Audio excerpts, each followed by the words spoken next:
Hello YouTube, Sam here from youtube.com/onlivegamer for the new Boston, and in this tutorial we're going to continue working on our paint program, which like I said before comes from the book Beginning Microsoft Visual Basic 2008 by Theron Willis and Brian Newsom, published by Rocks. So I just want to give them full credit, and if you don't know what this is, then you may want to go ahead and move back to the first tutorial to where we start building this program. Otherwise you might get lost. So we have our must inherit class GraphicsItem with our color is filled and rectangle.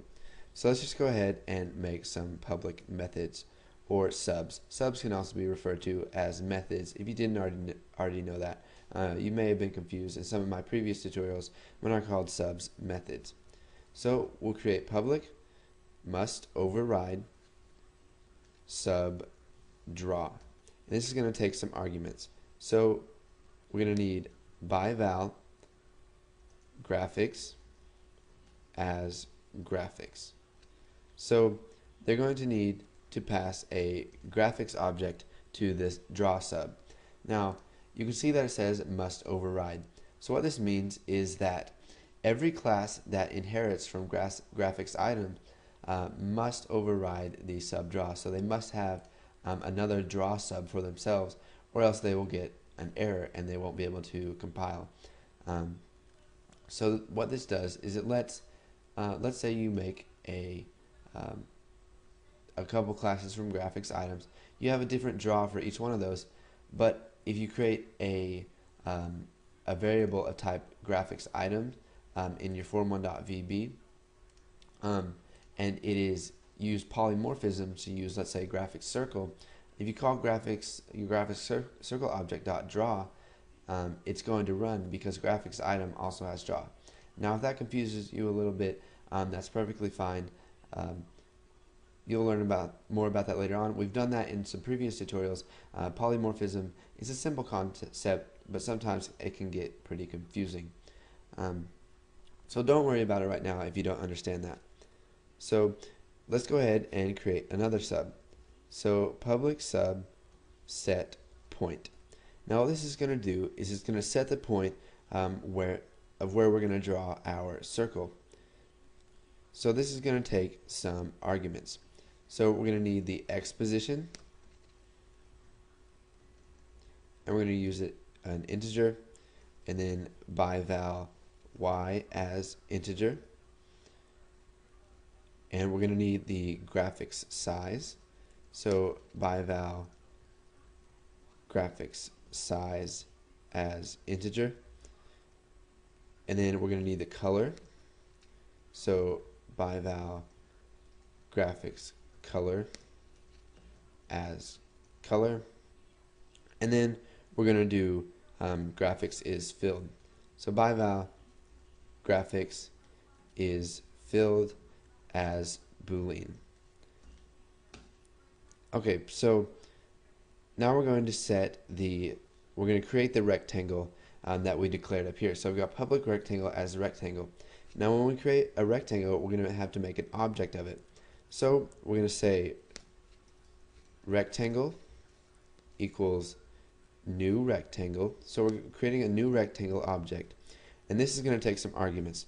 Now what we're going to use is we're going to use the X position, the Y position, and the width and the height, which is the second of the two options for creating a rectangle object.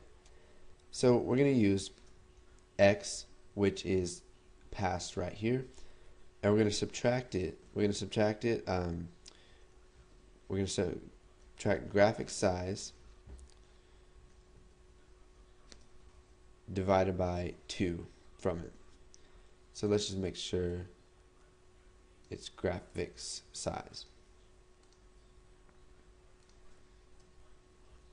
So it's going to be X minus graphics size divided by 2. So it's going to take our point X, and it's going to take away the size of the graphics, which we haven't created yet. I believe it's going to be an enumeration that's going to have either like medium, small, or large. So this math right here is a little complicated. You don't really have to know how it works.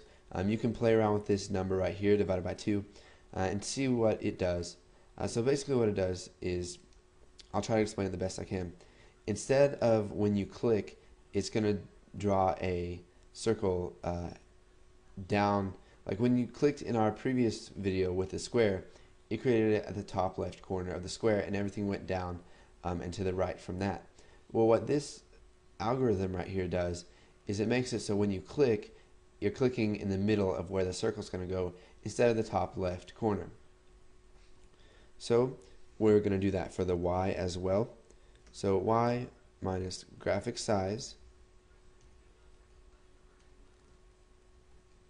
divided by 2. So this is going to do the same thing to where you're clicking in the middle of where the graphics is going to be drawn instead of the top left corner. And then we're going to do, for the width, we're going to do graphic size.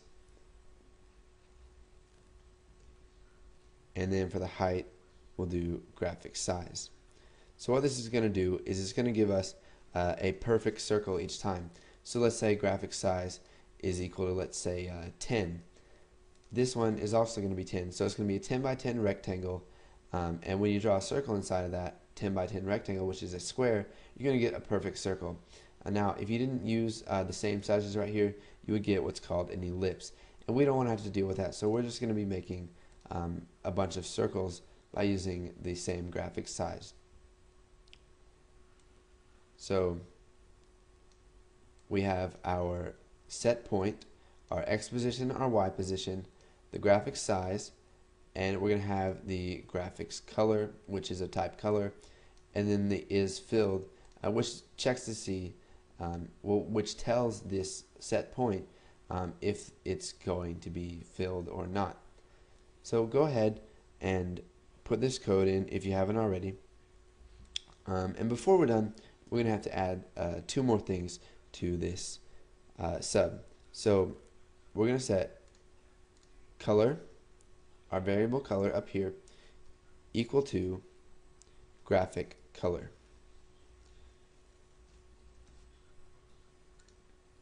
And we need to change this to graphics color. So it's going to set our color variable equal to whatever they pass to set point, so that color will be updated to the new color. And is filled is going to be equal to graphics is filled. So it's going to update the is filled boolean to the new one that is passed to our set point. So if you have any questions, please leave them in the comments. I'll try to monitor these and solve as many problems as I can. It might be a little hard with 200 videos, so just be patient. And once you're done putting this code in, go ahead and move on to the next tutorial.